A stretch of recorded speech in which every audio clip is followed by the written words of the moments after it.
All right. Hello, everyone. Good afternoon. Welcome to City of the Future 2023, Creating Limitless Cities. My name is Ricky Murray. I am Z Prime's Senior Director of Marketing, and welcome to our event today.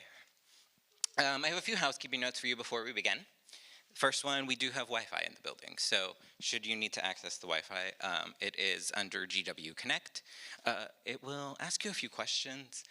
Bear with it for a second, and then you'll be connected right after that.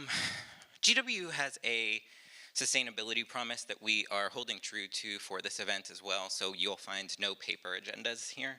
The only way you'll be able to access the agenda at our event is at the back of your badge on our QR code. Right there. We are also highlighting every session today on social media, and we'd love to hear from you there as well. Please, if you are on social media, hashtag CoF23.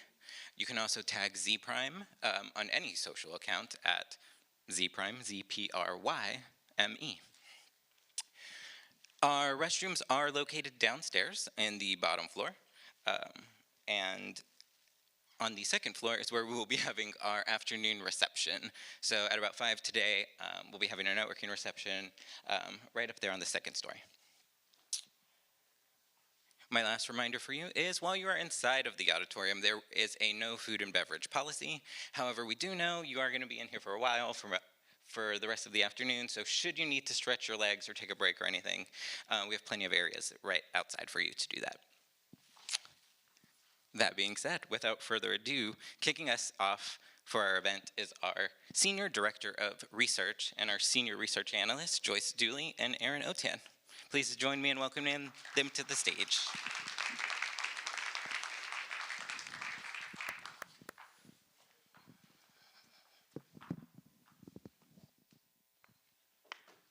Thank you, Ricky. Hi, everyone. It's great to be here in Washington, D.C. with you all. We are from Texas. How are you doing today, Joyce? I'm doing really well, thank you. How are you, Erin? You flew in today. I do feel good today. So we are excited to share with you a few data points that we think are pretty interesting. But before we get into that, is anyone here from a utility, an electric utility or other type of utility? Not yet. What about cities or municipalities? All right, a few people. So that's great to see. So the purpose of this event is really to bring cities and utilities together with each other and with other stakeholders to learn about how they can collaborate, create different partnerships, and forge the cities of the future. Yeah, absolutely. I think we all know how critical smart infrastructure is for everybody, and the need to have these kinds of conversations is imperative for what we want to build moving forward, especially when we're talking about the concept of smart cities and hopefully limitless cities, as we'll get to later on in the week. With that, would you like to present? Yeah, let's get to our first slide. So Z-Prime recently conducted a study of electric utilities looking at their smart city efforts and the role that they see themselves playing when it comes to smart cities. So our first question, our first data points that we have here, we asked why utilities were investing in smart cities. Almost half said to optimize operational costs and ensure resilience. But then more than a third want to improve environmental performance, accelerate renewables, and maintain affordability. And then over a quarter also said leveraging data sources and accelerating innovation and technologies. So these are all areas that we're going to be discussing at the event. So as you guys are listening to panels and having your own conversations, I would encourage you to think about how your organization plays into these different areas, how smart cities can help you reach some of these goals, and think about why your smart city efforts can benefit your organization, as well as maybe some areas that you haven't in the past thought of as benefits necessarily, but yeah, so that's some of the areas we'll be talking about. Excellent. So when we surveyed our group about who's actually leading smart cities, it was really interesting because the public perception of utilities' involvement in smart cities is actually not very high, but utilities themselves perceive it to be one of the top leaders in smart city developments. Same thing with city government. I think there's a gap in understanding of what's happening in our cities and our utilities and what the general public understands. And this is a real opportunity for us to have more of these kinds of events, as well as to create storytelling opportunities and mind sharing with our citizens and residents and customers. And we're very excited about having this opportunity to do that with you today. And our last slide here. So we asked utilities who their key partners were when it came to smart city efforts. And overwhelmingly, they said city government and technology providers. So, that's great to see. We're getting the right people in the room together to have these conversations and learn from each other. Over a third said other utilities, so there's a really good opportunity for utilities to learn from their peers. And then also don't forget about advocacy groups, because like Joyce just mentioned, they can really help bridge that gap between the public perception and where utilities and cities see themselves. They can help encourage public support and get your messages out. Absolutely. And so lastly, I really want to know, Erin, what you're most excited about this week.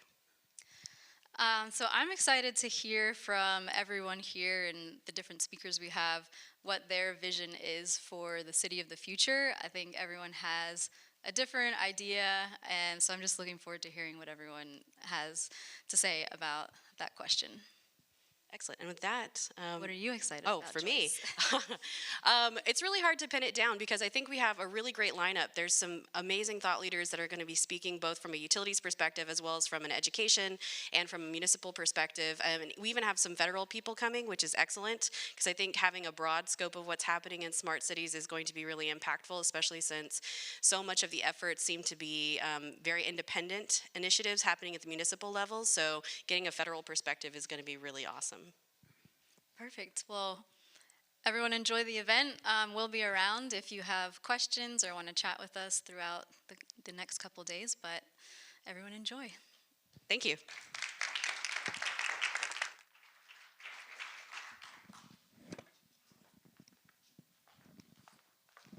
All right, so next up, well, first, not even next up, this event would not be possible today without the wonderful partnership of George Washington University. So, that being said, please help me introduce two of GWU's finest individuals. We have John Lotch and Edward Salzberg.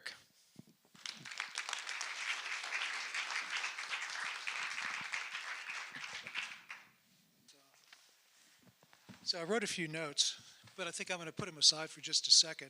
So I want to welcome you all here and thank you for coming for George Washington University. And I especially want to thank the people that came as part of the Security and Sustainability Forum subscribers. So thank you very much for that.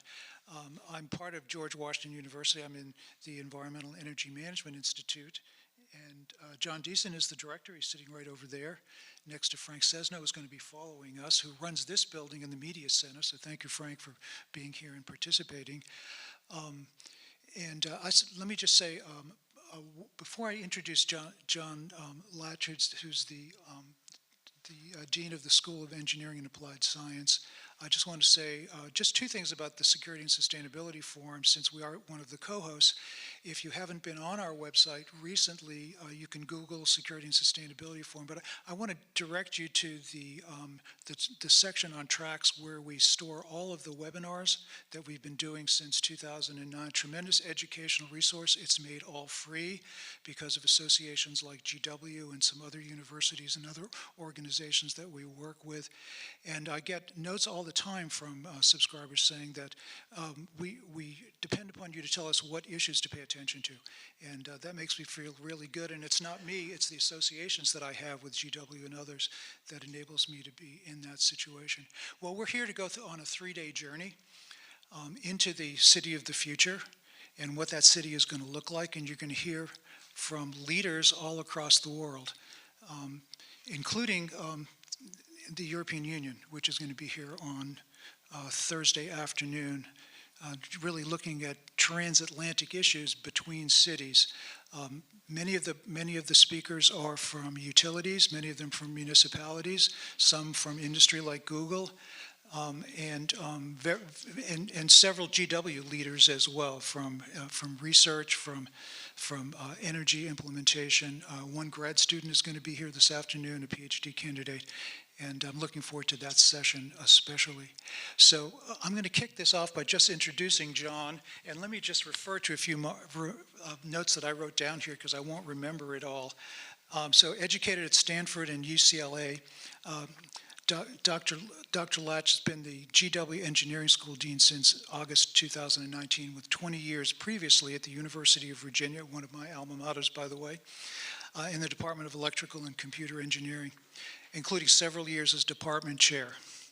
His research is focused on electrical system optimization and advanced applications such as reducing energy consumption in integrated circuits, which is a mouthful, and embedding hidden encrypted marks into the physical layout of a digital circuit to protect commercial investment in intellectual property. Think what that means. He sticks little applications into systems so that we can tell whether anybody's violating those systems. Really, think about the application for smart energy. I'd like to hear more about that. And also IT applications for healthcare solutions. So John, please start us on our 3-day journey toward a sustainable, secure, inclusive, welcoming, and vibrant city of the future. Well, thank you so much, Ed. I appreciate that kind introduction. You know, as a professor, I'm not sure I give many presentations sitting down, so you know, this will be a little bit different for me.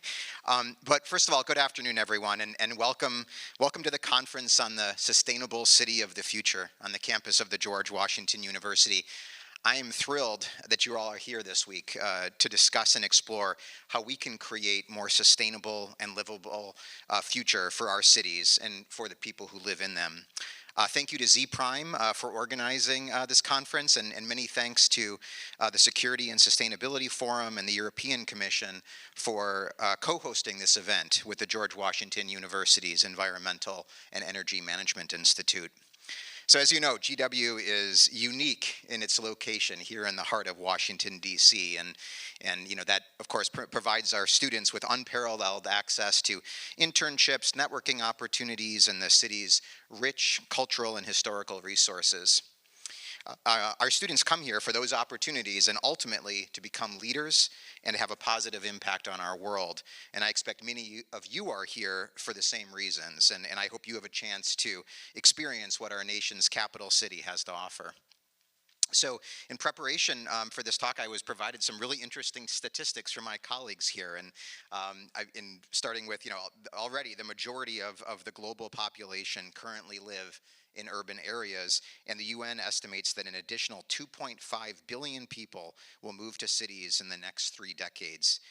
But this isn't evenly distributed across the globe, and in fact, about 90% of global population growth will occur in Asia and Africa, while the proportion of the urban population in Europe and North America will actually decline. So currently, 70% of urban residents in rapidly expanding Asian and African cities lack access to one or more core services like electricity, water, or sanitation. And as we know, even cities here in the United States are not immune from water, power, and public health challenges, and those challenges often disproportionately impact certain segments of our society. Environmental impact, an aging population, housing challenges, impacts of a changing climate, population shifts, and economic and social divides lead to significant disruptions in public well-being, requiring new thinking about how government and utility services are planned and delivered, and with new governance forms that are flexible and responsive to public needs, including and especially in crises and in rapidly changing times. We are here this week seeking solutions to the myriad of challenges involved in realizing the city of the future. Panelists will share their insights and successes from their roles as city and industry leaders and academic researchers. As you will hear, cities of the future will be heavily integrated with smart technology, such as IoT devices and sensors, to improve efficiency, reduce costs, and enhance the quality of life for citizens. New technologies will transform how people move, live, work, and interact with authorities and with each other. These technologies will need to be interoperable, integrated, and implemented inclusively to benefit all people and the functioning of cities. Cities of the future will prioritize sustainable infrastructure, reducing carbon emissions, conserving energy, promoting green spaces and healthy living, and enhancing resilience in the face of natural disasters and other challenges. Housing in cities of the future will be rethought to create efficient, affordable, and inclusive neighborhoods, often within the constraints of existing infrastructure.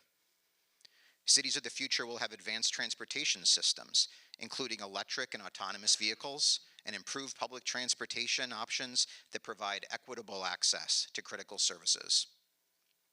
Cities of the future will actively engage with citizens and encourage participation in city planning decision-making to create a sense of community ownership and shared responsibility. Some cities of the future will need to prioritize support for an aging population, and others will meet new challenges related to growing or declining populations. Ideally, cities of the future will be fertile hubs of vitality and success for all people, with potential for growth and resilience to crisis, developing diverse and inclusive economies, promoting job growth, reducing poverty, and improving quality of life. Universities like GW play a significant role in envisioning and creating the city of the future by conducting research and providing education in fields supporting sustainable urban living. Many universities partner with local governments and organizations to implement their research and provide technical assistance in developing smart cities. Additionally, universities are working to create more sustainable campuses, which serve as models for sustainable urban development. The reason why I'm excited to welcome you here today is that this conference is right in line with the identity of the GW School of Engineering, an identity I refer to as engineering and ... That phrase comes from the many conversations I had with engineering faculty and students when I first arrived at GW a few years ago. I asked them why they came to GW, and their answers all had this engineering and dimension to it. The students knew they wanted to be engineers, but they also had interests in public policy, law, international affairs, public health, and all of those other things that GW and DC are known for. And they want to study engineering in those contexts. Our faculty have deep technical expertise in data science, machine learning, energy innovation, fluid mechanics, cybersecurity, transportation, nanoscience, etc. But they came to GW to collaborate with faculty across the university, including my good friend Frank Cesno, who is up next here, and to partner with government agencies, national labs, and companies in the DC area to leverage the power of engineering to achieve societal impact. Tomorrow, you're going to hear from one of those faculty members, Samer Hamdar, who is an expert in smart transportation, but with a particular emphasis on sustainability and equitable access to healthcare. And later today, you're going to hear from Benedict Vergara, one of our PhD students working on smart grid technology, who is part of a group connecting our school's core technical strengths in materials, thermal transport, and power systems to critical policy, business, and social justice issues that largely determine the societal adoption of energy technologies. Our faculty and students are working in artificial intelligence with a focus on trustworthy AI, recognizing that trust is not just a technical problem to be solved, but is a social construct that cannot be ignored in the rapid proliferation of new technologies, which requires consideration of policy, law, ethics, and equity. And of course, we house the Environmental and Energy Management Institute, which is co-hosting the event and is leading important national and global conversations about climate and sustainability programs at the intersection of technology, policy, business, and social justice. So yes, this conference and the city of the future is right at the heart of GW Engineering. Realizing the city of the future is a complex and multifaceted challenge, but is also an opportunity for us to improve the quality of life for all residents. By working together and sharing our knowledge and expertise, we can create a more sustainable and livable future for our cities and for the people who live in them. So let's dive into the conference and explore the many ways in which we can make this happen.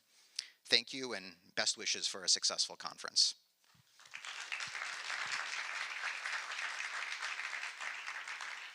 Great.